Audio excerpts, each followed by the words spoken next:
বর্তমানে অধিকাংশ মেয়েরাই একাধিক বিয়ের বিরুদ্ধে কথা বলে, তারা বিভিন্ন যুক্তি দেয়, তাদের কথায় বোঝা যায় যে তারা এই বিধানের পক্ষে না। এই বিষয়ে কিছু বলুন মেয়েদের উদ্দেশ্যে। আমার মনে হয় এইটা এভাবে প্রশ্নকর্তা যেভাবে বলেছেন এভাবে পুরোপুরি সঠিক নয়, যে অধিকাংশ মেয়েরা একাধিক বিয়ের বিরুদ্ধে। এভাবে অধিকাংশ মেয়েদের বিরুদ্ধে এই অভিযোগ আনাটা আমার মনে হয় না সঠিক। আল্লাহ সুবহানাহু ওয়া তাআলা একাধিক বিয়ে পুরুষদের জন্য এটা অনুমোদন করেছেন, আর সেক্ষেত্রে আল্লাহ তাআলা শর্তও দিয়েছেন, কেউ একাধিক বিয়ে করতে হলে তিনি একাধিক স্ত্রীর প্রতি সমতা বজায় রাখতে সক্ষম হতে হবে। মানসিক, আর্থিক, সার্বিকভাবে একাধিক স্ত্রীর প্রতি সমতা বজায় রাখবার মতো সামর্থ্য না থাকলে তার জন্য একাধিক বিয়ে করা জায়েজ নাই। এখন কোনো নারী, তিনি মুসলিম, তিনি যদি বলেন যে না আমি আল্লাহর বিধানকে বিশ্বাস করি না, তাহলে আসলে তিনি মুসলমান না। কারণ ইসলাম মানে আত্মসমর্পণ। আল্লাহ রাব্বুল আলামিনের আদেশ নিষেধ, তার সমস্ত বিধিবিধান এবং কোরআন এবং হাদিসে যা সাব্যস্ত হয়েছে, আল্লাহর পক্ষ থেকে এসেছে, প্রমাণিত হয়েছে, সেরকম সুস্পষ্ট এবং পরিষ্কার কোনো বিষয়কে কেউ অস্বীকার করবে না।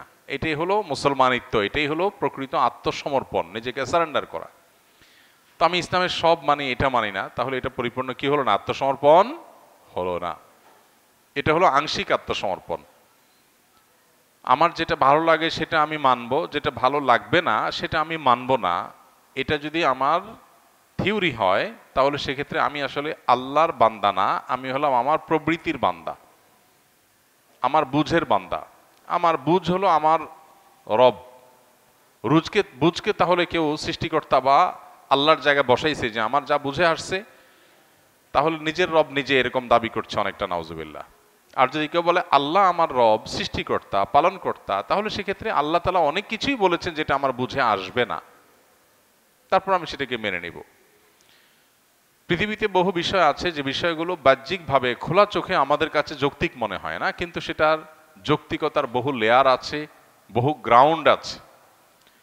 অতএব নিজের যুক্তি, বুদ্ধি, বিবেক, বিবেচনা, নিজের ইন্দ্রিয়লব্ধ জ্ঞান, এসব বিষয়গুলোর উপর যদি মানুষ শতভাগ নির্ভরশীল হয় বা এগুলোকেই সে সত্য অসত্য, ভালো মন্দের মানদণ্ড এবং মাপকাঠি ঠিক করে, তাহলে সে আসলে মুসলমান না। মুসলমান হলো যে ব্যক্তি তার ভালো মন্দ সব কিছুর মাপকাঠি আল্লাহ এবং তার রাসূলের আদেশ নিষেধকে করে, যে কোরআন এবং সুন্নাহ এটা অনুমোদিত, অতএব এটা আমাদের জন্য কল্যাণের, আর অনুমোদন নাই, এটা আমাদের জন্য নিষিদ্ধ, অকল্যাণের, ক্ষতিকর।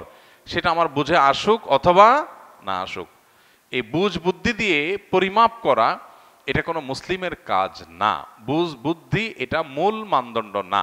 হ্যাঁ, এটা আমাদের জন্য সহায়ক হতে পারে, কোরআন হাদিসের আলোকে চূড়ান্তভাবে ভালো মন্দ ঠিক হবে, আর বুঝ বুদ্ধি দিয়ে সেটাকে আমরা হয়তো মাঝে মধ্যে বোঝার চেষ্টা করব, বুঝে না আসলেও বলবো আমান্না সাল্লামনা সামিআনা ওয়া আতা'না। আল্লাহ কোরআনে বলেছেন ঈমানদারদের কাজ হলো তারা বলবে সামিআনা ওয়া আতা'না, শুনলাম মানলাম, ব্যাস। মানুষ আজকাল ভালো এবং মন্দের যে সমস্ত সংজ্ঞা বা মাপকাঠি ঠিক করে, যে আপনি অন্যের কোনো ক্ষতি তো আর করছেন না, তাহলে সেটা ঠিক আছে, সেটা কোনো অসুবিধার কিছু নাই, সেটাকে খারাপ বলার কারণ নাই। অনেক সময় ভালো মন্দের মাপকাঠি এভাবে ঠিক করি, আমি কি কারোর অসুবিধা করছি? কারোর অসুবিধা যদি না করে, তাহলে সেক্ষেত্রে এটা কোনো অপরাধ না। একজন মানুষ আত্মহত্যা করবে, খোলা চোখে মনে হয় কি যে তার জীবন সে শেষ করছে, সে তো কারোর ক্ষতি করে নাই, তাহলে এটা অপরাধ হবে কেন? এই জন্য পৃথিবীর বহু দেশে আত্মহত্যা কোনো দোষের বিষয় না, কিন্তু ইসলাম বলে দোষের বিষয়। খোলা চোখে মনে হচ্ছে যে আত্মহত্যা করছে, সে তার নিজের জীবন নিজে শেষ করছে, সে তো কারোর ক্ষতি করে নাই, তাহলে অসুবিধা হবে কেন? ইসলাম বলে এটা খোলা চোখে মনে হচ্ছে, একটু গভীরে ঢুকলে দেখা যাবে সে আত্মহত্যা করে সে নিজের ক্ষতি করছে, অন্যদেরও ক্ষতি করছে। কিভাবে অন্যদের ক্ষতি করছে? কারণ সে যে জন্ম লাভ করেছে, এই পর্যন্ত বেড়ে উঠেছে, এই পর্যন্ত বেড়ে ওঠার পেছনে, তার পেছনে টাকা পয়সা, শ্রম, ঘাম, মেধা, সময়, ভালোবাসা, স্নেহ, মমতা, এই সব কিছু তার মা বাবার, তার পরিবার পরিজনের, রক্ত সম্পর্কে অনেকের আছে না নাই? সোসাইটির তার প্রতি অবদান আছে না নাই? তো সেই অবদানের কি বদলা, কি প্রতিদানটা সে আদায় করেছে? তোমাকে আমি গড়ে তুললাম বহু টাকা পয়সা, সময়, শ্রম দিয়ে, তুমি আমার কৃতজ্ঞতাটুকু আদায় করবার সুযোগ পাও নাই, তুমি আত্মহত্যা করছো, তাহলে তুমি আমার অধিকার নষ্ট করলে। তোমার পিছনে আমার যে ইনভেস্ট, সেই ইনভেস্টটা তুমি নষ্ট করলে। ব্যাপারটা এরকম যে আপনি কাউকে টাকা দিলেন দোকানপাট করার জন্য, সে দোকানপাট করলো, করে এরপরে আগুন জ্বালায় দিল একদিন। সে আপনার ক্ষতি করলো কি করলো না? আপনার সেখানে ইনভেস্ট আছে না? তো টাকা পয়সাই তো শুধু ইনভেস্ট না, আর মা বাবার তো শুধু টাকা পয়সা না, শুধু মা বাবা কেন, আরো অনেকের অনেক অবদান ওই ব্যক্তির প্রতি থাকে। এটা একটা লজিক। যদি কোনো লজিক আমরা খুঁজে নাও পাই, কোনো যুক্তি যদি আমরা খুঁজে নাও পাই, আমাদের রব নিষেধ করেছেন, সেটা আমাদের জন্য ক্ষতিকর এবং সেটা পৃথিবীর সবচেয়ে বড় অযৌক্তিক, সেটা খারাপ, তাহলে ভালো খারাপের মানদণ্ড আমার বুঝবুদ্ধি না। ভালো খারাপের মানদণ্ড কারোর লাভ ক্ষতি হলো কি হলো না সেটা না। ভালো খারাপের মানদণ্ড হলো কোরআন এবং হাদিসে সেটাকে ভালো বা খারাপ বলেছে কি বলে নাই, এটাই হলো ভালো খারাপের মানদণ্ড। অনেক কিছুই আমাদের বুঝে আসে না। আল্লাহ বলেছেন আসা আন তাকরাহু শাইআন ওয়া হুয়া খায়রুল লাকুম, তোমরা অনেক কিছুকে তোমাদের জন্য অকল্যাণকর মনে করো, ক্ষতিকর মনে করো, বা অনেক কিছু তোমাদের ভালো লাগে না, অপছন্দ করো, অথচ সেটা তোমাদের জন্য উপকারে আসে। আমাদের জীবনে এরকম অনেক কিছু আমরা দেখি না, যে মনে করছি যে কোনো ভাবে এটা ঠেকাইতে হবে, পরে দেখি ঠেকাইলে আমার লস হইতো, না ঠেকাইতে বরং আমার লাভ হয়েছে। এরকম যোগ বিয়োগের ফল বের হয় না?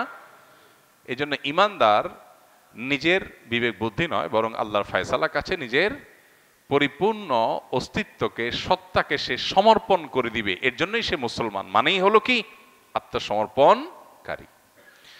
সো একজন মেয়ে তার স্বামী অন্য কোনো মেয়েকে বিয়ে করুক, এটা তিনি না চাওয়াটা দোষের না। চায় না তিনি যে অন্য কেউ বিয়ে করুক, আমার স্বামীর সবটুকু ভালোবাসা আমি পাই, এটা কোনো নারী যদি চায় তাহলে এটা সেই নারীর দোষের কোনো বিষয় না। কিন্তু তিনি যদি বলেন যে না, আল্লাহর বিধানকে আমি মানি না বা স্বীকার করি না, তাহলে দোষের। আপনার স্বামী হয়তো একাধিক বিয়ে করে সমতা রক্ষা করবার জন্য উপযুক্ত না। অনেক পুরুষ আছে এক বইয়েরই হক আদায় করতে পারে না, সে আরেক বিয়ে করে কিভাবে হক আদায় করবে? কিন্তু আল্লাহর বিধানকে যদি আপনি অপছন্দ করেন, তাহলে অনেকের জন্য বিধান প্রযোজ্য হবে। তার কি হবে? ধরুন একজনের, যদিও সুস্থ স্বাভাবিকভাবে একজন মানুষ কোনো মানে বিশেষ কোনো আলাদা এক্সট্রা কারণ ছাড়া তিনি চাইলেই একাধিক বিয়ে করতে পারেন, যদি তার সমতা রক্ষা করবার সামর্থ্য থাকে, এটা শরিয়ার নির্দেশনা। কিন্তু এর বাইরে ধরুন কিছু এক্সট্রাঅর্ডিনারি কেস আছে। যেমন ধরা যাক একজন মানুষ, তার স্ত্রী কোনো কারণে এমন অসুস্থ হয়েছেন যে স্বামীর জৈবিক হক আদায় করতে তিনি অপারগ। এরকম হতে পারে না? এইরকম পরিস্থিতিতে এই পুরুষ ভদ্রলোক তার নিজের যে শরীরের চাহিদা, তার যে জৈবিক চাহিদা, এটা পূরণ করবার জন্য বা তার চরিত্রকে হেফাজত করবার জন্য তার সামনে অপশন কয়টা? দুইটা। একটা হলো অন্য কাউকে বিয়ে করা, স্ত্রীকেও সাথে রাখা, আর হলো স্ত্রীকে বাদ দিয়ে অন্য কাউকে বিয়ে করা, কারণ চরিত্র তো রক্ষা করতেই হবে, তাই না? এখন এই স্ত্রীকে বাদ দিয়ে তার একটা অসুবিধা হয়েছে, শুধু এই কারণে তাকে বাদ দিলেন। এই জিনিসটা কি মানবিক? এই জিনিসটা কি খুব বেশি যৌক্তিক, খুব বেশি ভালো মনে হয়? যে একজন অসুস্থতা হয়েছে আল্লাহর তরফ থেকে, তার কোনো দোষ নাই, কিন্তু তাকে বাদ দেওয়া ছাড়া আর কোনো অপশন নাই। কোন সমাজ যদি এইটাকেই একমাত্র ফিক্স করে ফেলে, সেটা কি খুব বেশি ন্যায্য এবং যৌক্তিক হবে? আর যদি তাকে তার স্ত্রী হিসাবে মর্যাদা পরিপূর্ণভাবে দিয়ে আরেকটা বিয়ে ভদ্রলোক করে এবং তার প্রয়োজন পূরণ হয়, আর উভয়জনকে স্ত্রীর মর্যাদা দেয় সমানভাবে, ভরণ পোষণ সমানভাবে দেয়, সেক্ষেত্রে সেটা কতখানি যৌক্তিক হবে সেটা বলার অপেক্ষা রাখে না। তাহলে একাধিক বিয়ের অপশনটাই আমি অপছন্দ করি, এটা যদি কেউ মনে করে, সে নিজের পছন্দ অপছন্দকে নিজের রব বানিয়ে নিয়েছে, সে আল্লাহকে নিজের রব বানায় নাই। পশ্চিমের পৃথিবীতে বহু জিনিসকে তারা নিজের বিবেক বুদ্ধি দিয়ে ভালো মন্দ ঠিক করেছে, নিরূপণ করেছে, তার বহু কিছু তাদের ভুল প্রমাণিত হয়েছে এবং সেটা ওপেন সিক্রেট হয়ে গেছে। যেটাকে তারা ভালো মনে করেছে, এটা তাদের ধ্বংস ডেকে এনেছে। অনেক জাতি আবার ব্যাক করা শুরু করেছে। একসময় জন্ম নিয়ন্ত্রণ করেছে খুব ভালো মনে করি, এখন জন্মের হার বাড়ানোর চেষ্টা করছে আর পারছে না। অর্থাৎ বুঝতে পারছে যে জন্ম নিয়ন্ত্রণ করার ফলে, বা শুধু জন্ম নিয়ন্ত্রণ করার কারণে না, যে টোটাল যে সমাজ ব্যবস্থা দাঁড় করানো হয়েছে, মেয়েদেরকে কর্মমুখী করে দেওয়া, তারপরে আপনার সমকামিতাকে প্রমোট করা, তারপর জন্ম নিয়ন্ত্রণ করা, পরিবার ব্যবস্থাপনাকে নিরুৎসাহিত করা, এরকম বহুবিধ কারণের যোগফল হলো মানুষ জন্ম দেওয়ার টেন্ডেন্সি মানুষ হারিয়ে ফেলেছে। সন্তান জন্ম দিতে চায় না, মানুষকে ক্যারিয়ারিস্টিক করে তোলা হয়েছে, ক্যারিয়ারের দিকে তাকিয়ে একজন মেয়ে সন্তান নিতে চায় না, ভোগবাদী করে তোলা হয়েছে, এই জন্য বিয়ের পর দীর্ঘদিন পর্যন্ত সন্তান নিতে চায় না, এনজয় করতে চায়। এসব চাওয়ার যোগফল হলো এগুলো করতে করতে করতে করতে মানুষের স্বাভাবিক সন্তান জন্ম দেওয়া, জন্ম নেওয়ার বা সন্তান গ্রহণ করার যে প্রবণতা সেটা আস্তে আস্তে হারিয়ে গেছে। এখন প্রণোদনা দিয়ে, টাকা দিয়ে, পয়সা দিয়ে, পুরস্কার দিয়ে, উপহার উপঢৌকন দিয়ে, সরকারি সুযোগ সুবিধা দিয়েও আর জন্মের হার স্বাভাবিক করতে পারছে না। তাহলে আগে যে স্টেপগুলো তারা অবলম্বন করেছে সেগুলো ভুল হয়েছে, এখন ব্যাক করার চেষ্টা করছে আর পারছে না। এটা প্রমাণিত, এরকম বহু বিষয় আছে।